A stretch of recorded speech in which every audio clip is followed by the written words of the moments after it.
ज्ञानियों से पूछो, ब्रह्म क्या है? अनिर्वचनीयम। जीव क्या है? अनिर्वचनीयम। माया क्या है? अनिर्वचनीयम। तो जब अनिर्वचनीयम ही है सब, तो तुम बता क्या रहे हो कि ब्रह्म की उपासना करो, जिसके विषय में तुम कुछ बता ही नहीं सकते, जो वो अनिर्वचनीय है। तो आप लेक्चर क्या दे रहे हैं हमको ज्ञान मार्ग का? तो मेरा प्रश्न है उन सन्यासियों से जो ये कहते हैं कि भाई ये संसार मिथ्या है। एक बात बताइए, आप रोटी दाल पहले भी खाते होंगे, अब भी खाते होंगे? हाँ, खाते तो हैं। क्यों खाते हैं? रोटी दाल क्या सत्य वस्तु है? इसको छोड़िए। तो कुछ लोग कहेंगे जी हमारे यहाँ ऐसे भी ज्ञानी हो गए हैं, योगी हो गए हैं, ऋषि मुनि हो गए हैं जो रोटी दाल चावल नहीं खाते थे। तो क्या खाते थे? कंद मूल फल। तो वो भी तो पंच महाभूत के अंतर्गत है, पंच महाभूत से बना है, उसको भी छोड़िए। अजी हमारे यहां तो ऐसे ऋषि मुनि हो गए हैं जो फल फूल भी नहीं खाते थे। तो फिर क्या खाते थे? हवा, पवन ग्रहण करते थे बस। तो ये पवन भी तो पंच महाभूत के अंतर्गत है, इसको भी छोड़िए। अजी हमारे यहां तो ऐसे भी योगींद्र मुनींद्र हो गए हैं जो हवा भी ग्रहण नहीं करते थे। फिर क्या करते थे? प्राणायाम करके बैठ जाते थे। कहां? पृथ्वी पर। तो पृथ्वी भी तो पंच महाभूत के अंतर्गत है, इसको भी छोड़िए। अजी हमारे यहां तो ऐसे भी योगींद्र मुनींद्र हो गए हैं जो आकाश में ही विचरण करते थे। तो आकाश भी तो पंच महाभूत के अंतर्गत है, उसको भी छोड़िए। तब कहिए कि संसार मिथ्या है। ध्यान दीजिए, इसीलिए हमारे शास्त्रों में, ग्रंथों में भौतिकवाद का भी सम्मान किया गया है। हम संसार को, ये जो बाह्य संसार है, इसका अपमान नहीं कर सकते, इसको मिथ्या नहीं कह सकते, ये परमावश्यक है। इसीलिए कोई भी अध्यात्मवादी भौतिकवादी का अपमान नहीं कर सकता। गीता में कहा गया, नात्यश्नतस्तु योगोस्ति न चैकान्तमनश्नतः न चाति स्वप्नशीलस्य जाग्रतो नैव चार्जुन युक्ताहार विहारस्य युक्तचेष्टस्य कर्मसु युक्त स्वप्नावबोधस्य योगो भवति दुःखः। गीता के 6वें अध्याय का 16वां एवं 17वां श्लोक। यानी हमें विटामिन, प्रोटीन सब कुछ ठीक ठीक लेना पड़ेगा, शरीर को स्वस्थ रखना पड़ेगा। इसी को हमारे यहाँ शास्त्रों में कहा गया कि भाई देखो, मन को शुद्ध करो, बुद्धि को शुद्ध करो, शरीर को शुद्ध करो, प्राणायाम करो, व्यायाम करो। यानी आप भौतिक चीज का अपमान नहीं कर सकते, शरीर को स्वस्थ रखना ही पड़ेगा। इसलिए बाहर का सामान लेना ही पड़ेगा और ठीक ठीक लेना पड़ेगा, वरना ये शरीर जवाब दे जाएगा। तन बिनु भजन वेद नहीं बरना। अगर शरीर स्वस्थ नहीं है तो आप भजन भी नहीं कर सकते। वो है ना कि भूखे भजन न होई गोपाला, यह लो अपनी कंठी माला। भाई भूखे पेट हम भजन कैसे करें? इसका मतलब हमको इस सत्य संसार का भी सम्मान करना है। हम भौतिकवाद का अपमान नहीं कर सकते। इसी प्रकार से कोई भी भौतिकवादी अध्यात्मवाद का अपमान नहीं कर सकता। क्योंकि देखिए, अगर किसी व्यक्ति को पूरे ब्रह्मांड की साम्राज्यश्री भी दे दी जाए, पूरे ब्रह्मांड का ऐश्वर्य सुख भी दे दिया जाए, लेकिन अगर उसके अंदर अध्यात्म नहीं है तो उन वस्तुओं से वो सुख नहीं पा सकता। आप किसी व्यक्ति को करोड़ों की बिल्डिंग में रख दें और हर प्रकार की सुख सुविधा उसको दें, हर प्रकार का बढ़िया भोजन दें, लेकिन वो शराब पी ले और नशे में उसके पास जो रिवॉल्वर रखी थी कि वो शत्रु से अपनी रक्षा कर सके, उस रिवॉल्वर को अपने ही गले में उसने दबा लिया, मर गए।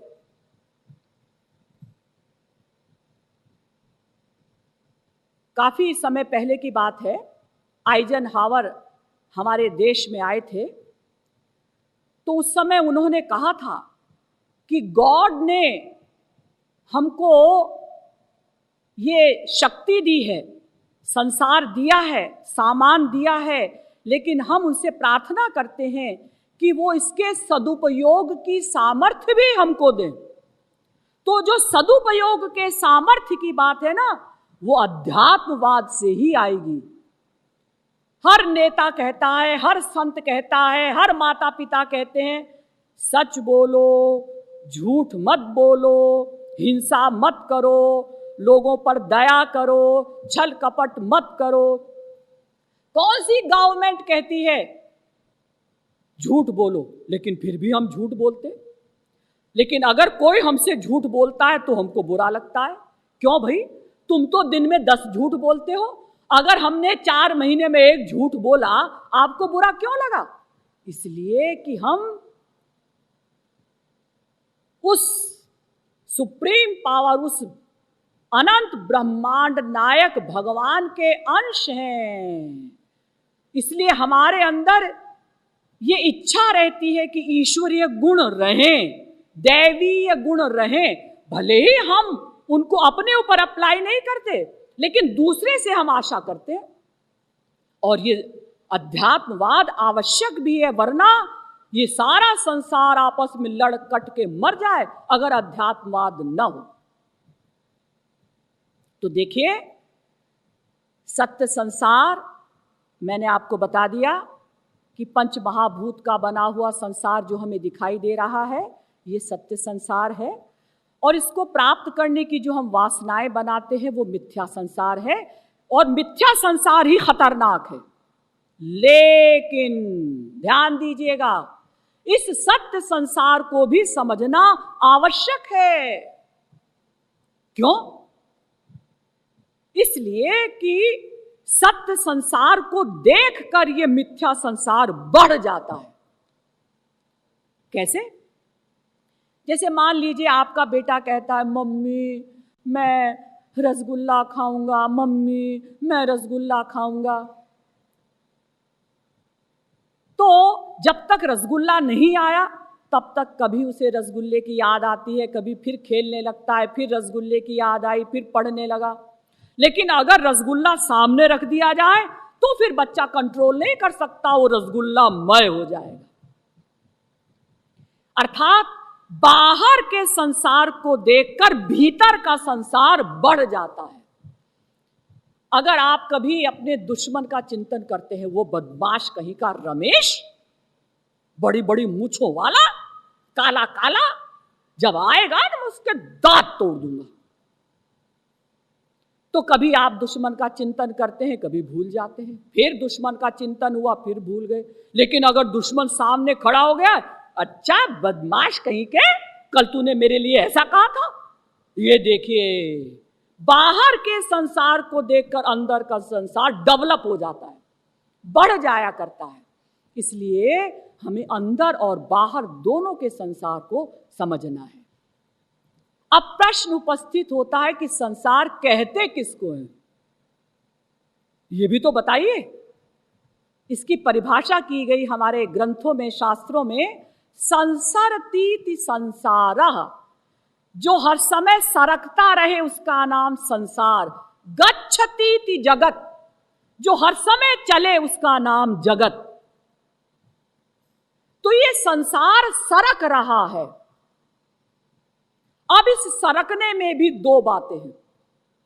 कुछ लोग कहते हैं कि ये संसार ऊपर को सरक रहा है, कुछ लोग कहते हैं संसार नीचे को सरक रहा है।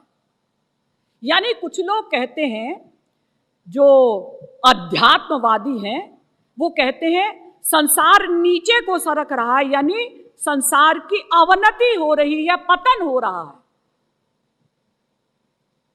देखिए, पहले सतयुग त्रेता में लोग कितने अच्छे होते थे ना। छांदोग्योपनिषद में एक मंत्र है, श्वेत केतु नाम के एक राजा हुए, अश्वपति नाम के राजा। तो उन्होंने कहा, न मेस्तेनो जनपदे न कदरियो न मद्यपः नानाहिताग्निर्ना विद्वान न स्वैरी स्वैरिणी कुतः। मेरे राज्य में, अश्वपति जी कह रहे हैं, मेरे राज्य में कोई चोर नहीं है, मेरे राज्य में एक व्यक्ति भी शराब नहीं पीता, मेरे राज्य में एक व्यक्ति भी जुआ नहीं खेलता, मेरे राज्य में एक व्यक्ति भी कुछ छल कपट झूठ इत्यादि नहीं करता। कहां वो समय और कहां आज का समय। हर व्यक्ति दिन में कई बार झूठ बोलता है, हर समय छल कपट करता है, हर समय दूसरे को मूर्ख बनाने की कोशिश करता है। और देखिए, जिसको देखिए, अगर एवरेज लगाया जाए तो कितने लोग शराब पीते हैं, कितने लोग नॉन वेज खाते हैं और कहते हैं कि नहीं जी हम तो बिल्कुल ठीक कर रहे हैं। यानी अध्यात्मवाद का पतन हो रहा है, संसार नीचे को सरक रहा है। लेकिन भौतिकवादी कहते हैं संसार ऊपर को सरक रहा है, यानी संसार की उन्नति हो रही है। क्योंकि आप लोग जो ये सुनते हैं ना, पाषाण युग में मनुष्य ऐसे रहते थे, नंगे रहते थे, ये गलत नहीं है। मार्कंडेय पुराण के 45वें अध्याय में लिखा है कि पहले लोग नंगे रहते थे, फिर वल्कल वस्त्र पहनने लगे, फिर उसके बाद पेड़ की छाल के कपड़े बनाने लगे, फिर रुई के कपड़े बनने लगे, फिर आजकल तो नायलॉन, सिल्क, अनेक प्रकार के कपड़े बनने लगे। पहले लोग ऐसे ही वृक्ष के नीचे रहते थे, फिर उसके बाद पत्तों का घर बना के रहने लगे। अब आजकल देखिए कितनी बड़ी बड़ी कोठियां बनने लगी, महल बनने लगे, बढ़िया बढ़िया मकान बनने लगे। तो सच है, ये बात भी सच है, भौतिकवाद के अनुसार हमारी उन्नति हो रही है, भौतिकवाद के अनुसार संसार ऊपर को सरक रहा है। देखिए, पहले, आज से 100 वर्ष पहले लोगों की सैलरी कितनी होती थी? 20 रुपया महीना, 50 रुपया महीना बस। और 1 पैसे में कितना सामान आता था। और आजकल आप 4-5 हजार रुपया लेकर जाइए, इतने से थैले में सामान मिलेगा आपको। यानी पहले पैसा कम था, सामान ज्यादा है। अब पैसा तो बहुत मिलता है, सामान उस हिसाब से कम।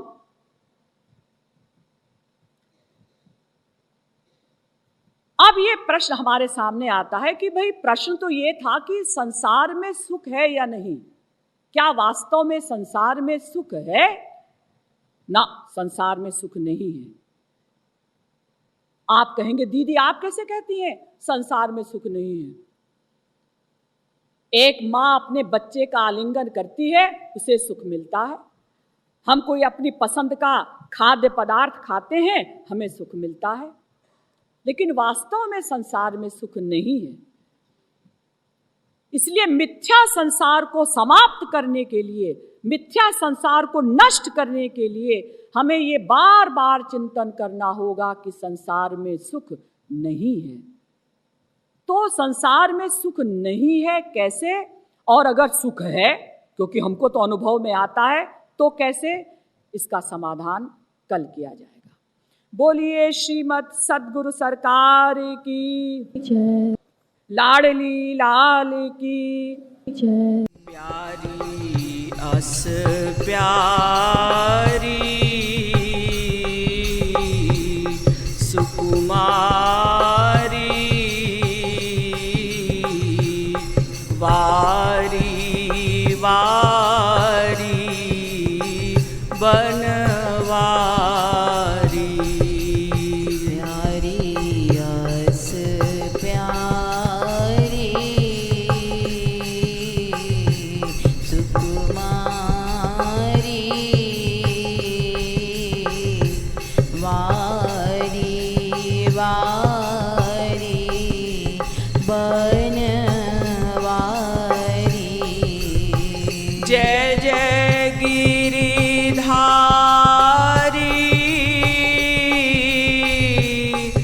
बनवारी गतिमति रति अति मतवारी। जय जय गिरिधारी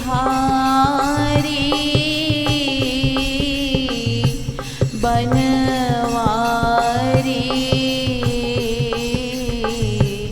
गतिमति रति अति मतवारी। जय जय नटवारी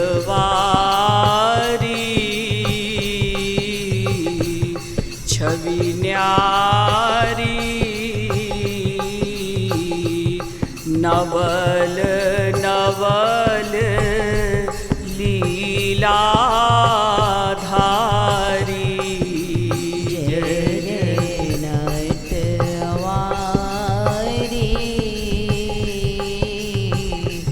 छवि न्यारी नवल नवल लीलाधारी।